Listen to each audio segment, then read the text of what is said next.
नमस्कार दोस्तों, आप देख रहे हैं पनियाल स्टडी। और आज हम डिस्कस करने वाले हैं जीके सेक्शन आपके आने वाले एग्ज़ाम जुवा आईटी पोस्ट कोड 817 के लिए, जो मार्च 21 को होने वाला है। तो उसी के लिए हम जीके सेक्शन डिस्कस करने वाले हैं कि किस तरह का जीके उसमें पूछा जाएगा, क्या क्या क्वेश्चन रहेंगे, क्या क्या टॉपिक उसमें कवर किए जाएंगे। तो उसके लिए आज जो हम एग्ज़ाम डिस्कस करने वाले हैं ये रहेगा आपका लेटेस्ट एग्ज़ाम, जो भी हाल ही में हुआ है 24 जनवरी 2021 को। और ये जो आपका एग्ज़ाम है ये है जूनियर टेक्नीशियन का। तो इस एग्ज़ाम को हम पूरी तरह से स्टडी करने वाले हैं, जिसके बिहार पे आपको आइडिया हो जाएगा कि जो आपका एग्ज़ाम होने वाला है उसमें जीके सेक्शन किस तरह से पूछा जाएगा।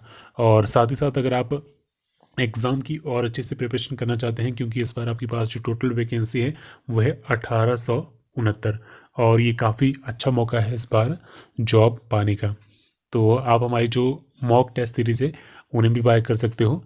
तो अभी हाल ही फ़िलहाल 30% ऑफ उसमें हम ऑफर दे रहे हैं। अगर आपको चाहिए तो आप मुझे व्हाट्सअप कर सकते हो। मेरा व्हाट्सअप नंबर है 9882547254। तो चलिए अभी हाल ही में बात करते हैं, जो आपका एग्ज़ाम हुआ है उसमें जो मार्क डिस्ट्रीब्यूशन है और जो क्वेश्चन की डिस्ट्रीब्यूशन है वो किस तरह से है, किस टॉपिक से कितने क्वेश्चन पूछे गए हैं। उसके बाद हम क्वेश्चन पे भी आएंगे, क्वेश्चन भी डिस्कस करेंगे। लेकिन उससे पहले ज़रूरी है कि किस टॉपिक से कितने क्वेश्चन एग्ज़ाम में आ रहे हैं। तो ये लेटेस्ट पैटर्न है HPSSC हमीरपुर का। तो आपको पता होना चाहिए कि किस तरह के क्वेश्चन आते हैं, कितने क्वेश्चन आते हैं। ठीक है, पढ़ाई तो सब करते हैं, लेकिन क्या पढ़ाई करनी है, कितनी पढ़ाई करनी है, किस टॉपिक को कितना कवर करना है, तो वो पता होना इम्पोर्टेंट है। तो सबसे पहले बात करते हैं इसमें हिमाचल जीके की। तो हिमाचल जीके इसमें जो कवर किया जाता है वो किया जाता है अराउंड 50 क्वेश्चन। 15 जो क्वेश्चन है वो आपके रहते हैं हिमाचल जीके के, जिसमें हिमाचल की इकोनॉमिक्स, ज्योग्राफी, हिस्ट्री, ये चीज़ें इसमें कवर की जाती हैं। उसके बाद बात करते हैं नेक्स्ट इंडियन हिस्ट्री की। तो इंडियन हिस्ट्री की बात करें तो इंडियन हिस्ट्री के इसमें जो क्वेश्चन पूछे गए हैं वो पूछे गए हैं 4 क्वेश्चन। ठीक है, उसके बाद करते हैं इंडियन ज्योग्राफी की। तो इंडियन ज्योग्राफी की इसमें 5 क्वेश्चन कवर किए गए हैं। नेक्स्ट आपके पास जो जीके में सेक्शन आता है वो आता है इंडियन पॉलिटी का। इंडियन पॉलिटी का इंडियन पॉलिटी की इसमें सिर्फ 3 क्वेश्चन कवर किए गए हैं। ठीक है, और उसके बाद नेक्स्ट आपके पास जो सब्जेक्ट रहता है वो रहता है इंडियन इकोनॉमिक्स का। और इकोनॉमिक्स के सिर्फ इसमें 2 क्वेश्चन पूछे गए हैं। मैं बात कर रहा हूँ इस पर्टिकुलर एग्ज़ाम की। उसके बाद बात करते हैं जनरल साइंस की। तो जनरल साइंस के भी इसमें सिर्फ 2 क्वेश्चन कवर किए गए हैं। उसके बाद बात करी रीजनिंग की। तो रीजनिंग के इसमें बहुत ज़्यादा क्वेश्चन पूछे गए हैं, अराउंड 5 क्वेश्चन इसमें आपकी रीजनिंग के पूछे गए हैं। ठीक है, तो पहले कम क्वेश्चन पूछे जाते थे, 1 या 2, लेकिन इस एग्ज़ाम की बात करें जो अभी हाल ही में लेटेस्ट हुआ है तो उसमें 5 रीजनिंग के क्वेश्चन पूछे गए हैं। उसके बाद नेक्स्ट बात करते हैं आपकी करंट अफेयर। तो करंट अफेयर भी काफ़ी इंपॉर्टेंट है। करंट अफेयर की बात करें तो इसमें करंट अफेयर के आपके 5 क्वेश्चन कवर किए गए हैं।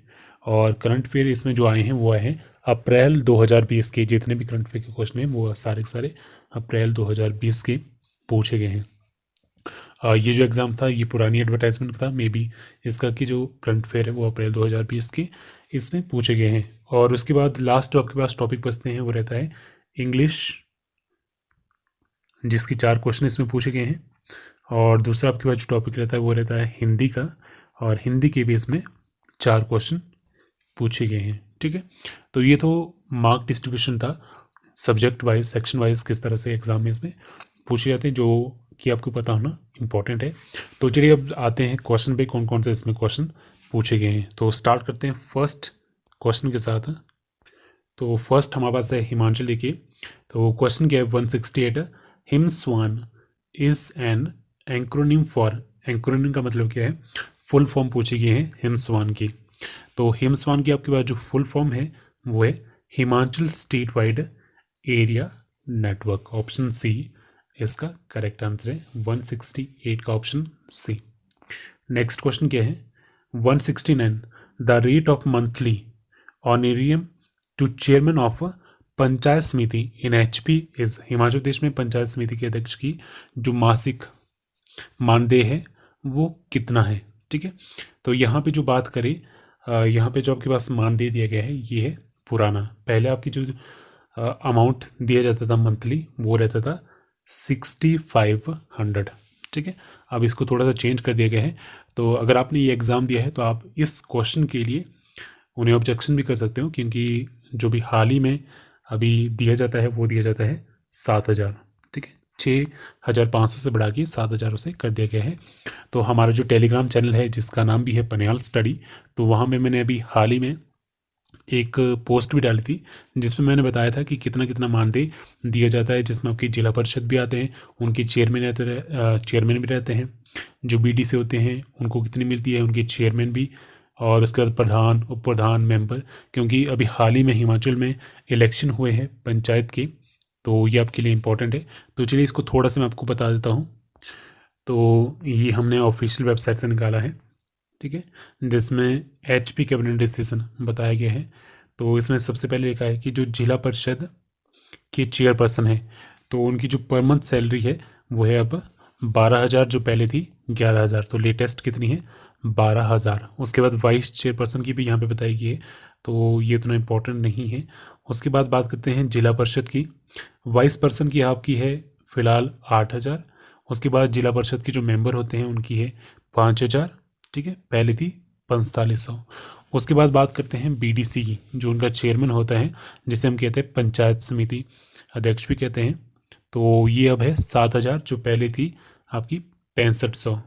ठीक है, उसके बाद वाइस चेयरपर्सन की बात करें तो ये है आपकी 5,000 लेटेस्ट। और उसके बाद बात करें जो मेंबर है पंचायत समिति की, उनकी है 4500 रुपये। ठीक है, उस तरह से बात करें आपकी जो ग्राम पंचायत के प्रधान होते हैं तो उनकी कितनी है, उनकी है 4500। ये इंपॉर्टेंट आपके लिए, ये एग्ज़ाम में पूछा जा सकता है। और जो उप प्रधान की है वो है आपकी 3,000 रुपये, 3,000 रुपये मंथली इनकम। और उसके बाद करते हैं मेंबर की, जो मेंबर बनते हैं तो उनकी पहले थी 240 रुपये और अब है 250। ठीक है, पर मीटिंग उन्हें दी जाते हैं पर मीटिंग के हिसाब से। ये जो क्वेश्चन है मैंने डिटेल में इसलिए डिस्कस करा क्योंकि अभी हाल ही में पंचायत के चुनाव हुए हैं, तो आने वाले जितने भी एग्ज़ाम हैं उसमें आपको 1 या 2 क्वेश्चन पंचायत का जरूर देखने को मिलेगा, तो इसलिए इम्पोर्टेंट है। तो ऐसी ही जानकारी के लिए आप हमारे जो टेलीग्राम चैनल है उससे भी ज्वाइन कर सकते हो, ताकि आपको जो लेटेस्ट अपडेट है वो मिलते रहे।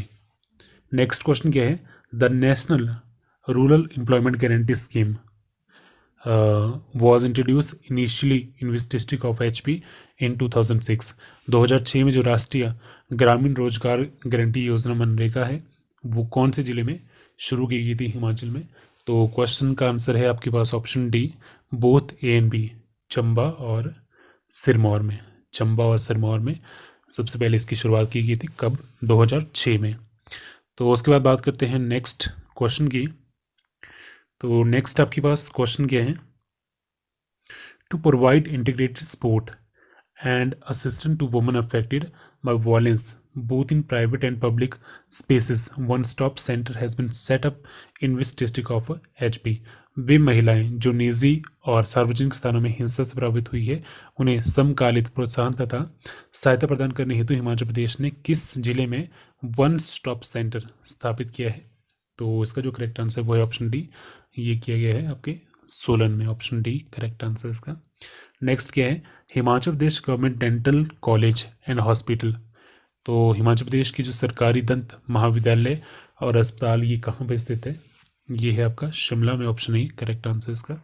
नेक्स्ट क्या है, सोनापानी ग्लेशियर, सोनापानी जो हिमनद है वो हिमाचल प्रदेश के किस जिले में है, करेक्ट आंसर इसका ऑप्शन सी, ये है आपका लाहौल स्पीति में। नेक्स्ट क्वेश्चन क्या है, question number 4, Rohtang pass is located in which mountain range of HP। Rohtang जो दर्रा है हिमाचल प्रदेश की कौन सी पर्वत श्रृंखला में स्थित है, करेक्ट आंसर इसका ऑप्शन डी, ये है आपका पीर पंजाल में। नेक्स्ट क्वेश्चन क्या है, नाको लेक, नाको झील हिमाचल प्रदेश के किस जिले में है, ये है आपका किन्नौर जिले में, ऑप्शन ई करेक्ट आंसर इसका। Next Khaniyara in Kangra district is famous for which mines. Kangra जिले में जो स्थित खनियारा है कौन सी खानों के लिए प्रसिद्ध है? करेक्ट आंसर इसका option B, slate mine, slate की खानों के लिए। नेक्स्ट क्वेश्चन नंबर 7 क्या है? Suni tehsil was a part of which former princely state. Suni तहसील कौन से भूतपूर्व राष्ट्रीय राज्य का हिस्सा था? करेक्ट आंसर इसका ऑप्शन ए, ये था भाजी स्टेट का हिस्सा था पहले सूनी तहसील। नेक्स्ट क्या है? The first Lokayukta of HP was. Himachal Pradesh के पहले लोकायुक्त कौन थे? करेक्ट आंसर इसका option A, justice TVR Dattachari. Next question number 9 क्या है? Which Indian president decided convert Rashtrapati Niwas Shimla into Indian institute of advance study. तो भारत के कौन से राष्ट्रपति थे जिन्होंने राष्ट्रपति निवास शिमला को भारतीय उन्नत अध्ययन संस्थान में रूपांतरित किया, चेंज किया उसे? तो करेक्ट आंसर इसका आपके पास option B, doctor S Radhakrishnan, doctor S Radhakrishnan. Next question क्या है? Question number 10, Karthi is a folk dance of which district of HP। तो कार्थी हिमाचल प्रदेश के किस जिले का लोक नृत्य है? कड़थी जिसे कहते हैं। क्वेश्चन नंबर 10 का आपके पास करेक्ट आंसर ऑप्शन है कुल्लू, इसका करेक्ट आंसर है। नेक्स्ट क्वेश्चन क्या है? फूल यात्रा, ये जो मेला है हिमाचल प्रदेश के किस जगह पे लगता है? तो 11 का आपके पास जो करेक्ट आंसर है वो है option C, Pangi, correct answer इसका। Next, Lakshman Devi temple in Bharmour is devoted to which goddess. Bharmour का जो लक्ष्मण देवी मंदिर है वो कौन सी देवी के लिए समर्पित है? करेक्ट आंसर इसका ऑप्शन सी, दुर्गा के लिए। नेक्स्ट क्वेश्चन नंबर 13 क्या है? Nalanda university was founded by which rural. तो किस शासक ने नालंदा जो विश्वविद्यालय है उसकी स्थापना की थी? करेक्ट आंसर इसका ऑप्शन सी, कुमारगुप्त के द्वारा की थी, ऑप्शन सी करेक्ट आंसर इसका। क्वेश्चन 14 क्या है? कानवा dynasty was founded by which of the following. निम्नलिखित में से कौन कानवा वंश के संस्थापक थे? क्वेश्चन नंबर 14 का करेक्ट आंसर ऑप्शन है ये थे वासुदेव। नेक्स्ट क्वेश्चन क्या है? Vasco da Gama came to India in which year. तो ये भारत कब आए थे? करेक्ट आंसर इसका ऑप्शन बी, 1498 में भारत आए थे Vasco da Gama. Next, founder of Sikh faith in India was. Bharat में सिख धर्म की स्थापना किसने की थी? करेक्ट आंसर इसका ऑप्शन ए, गुरु नानक जी के द्वारा। नेक्स्ट क्वेश्चन क्या है? Question number 17, Delhi became the new capital of India in. Delhi blank में भारत की नई राजधानी बनी। तो 17 का आपके पास जो करेक्ट आंसर वो ऑप्शन है 1911, जब दिल्ली दरबार लगा था। Next, solar eclipse occurs on. सूर्य ग्रहण घटित कब होता है? तो करेक्ट आंसर इसका ऑप्शन है न्यू मून डे पे, अमावस के दिन कब क्या होता है? सूर्य ग्रहण। नेक्स्ट क्या है? Which gas is a green house gas. तो इनमें से कौन सी गैस है जो ग्रीन हाउस गैस है? तो ऑप्शन ए कार्बन डाइऑक्साइड इसका करेक्ट आंसर है। नेक्स्ट क्वेश्चन 20 क्या है? Which is the deepest ocean. तो इनमें से सबसे जो गहरा महासागर है वो कौन सा है? तो ये है आपका पैसिफिक ओशन, प्रशांत महासागर, ऑप्शन बी करेक्ट आंसर इसका। नेक्स्ट क्वेश्चन क्या है? Mussoorie mountain range is located in which district which Indian state. Mussoorie जो पर्वत श्रेणी है वो कौन सी भारतीय राज्य में स्थित है? तो करेक्ट आंसर इसका ऑप्शन डी। तो मसूरी कहाँ है प्रताप का? उत्तराखंड में, ऑप्शन डी करेक्ट आंसर इसका। नेक्स्ट 22 क्या है? Which is not a cereal crop. तो इनमें से कौन सी एक धान्य फसल नहीं है? तो 22 का correct answer option D sugar cane, गन्ना क्या है? सीरियल फसल नहीं है। तो सीरियल बेसिकली क्या होती है? अनाज वाली फसलें जो खाद्यान्न के लिए उगाई जाती है, जिन्हें हम खुद भी खाते हैं, इंसान भी खाते हैं और जानवरों को भी खिलाई जाती है, जिसमें आपके पास गेहूं भी आता है, मक्का भी आता है और चावल भी आता है। ठीक है, तो कौन सी नहीं है? गन्ना इसमें से नहीं है, सीरियल क्रॉप। नेक्स्ट आपके पास क्वेश्चन क्या है?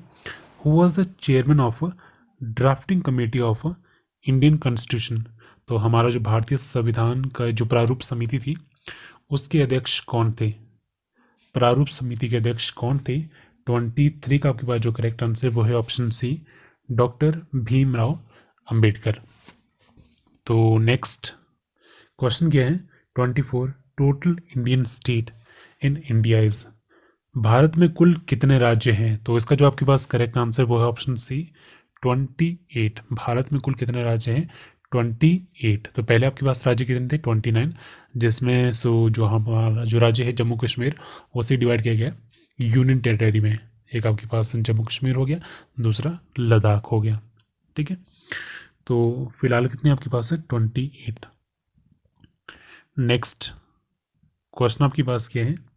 25 यूपीएससी इज एन, यूपीएससी एक क्या है? 25 का करेक्ट आंसर है ऑप्शन ए, कॉन्स्टिट्यूशनल बॉडी, संवैधानिक निकाय। तो संवैधानिक निकाय या आप कह सकते हो कॉन्स्टिट्यूशनल बॉडी क्या है? जिसे मेंशन किया गया है हमारे संविधान में, तो उसे कहते हैं कॉन्स्टिट्यूशनल बॉडी। ठीक है, तो यूपीएससी भी हमारे संविधान में मेंशन है, तो इसलिए से जो करेक्ट आंसर है वो है ऑप्शन ए।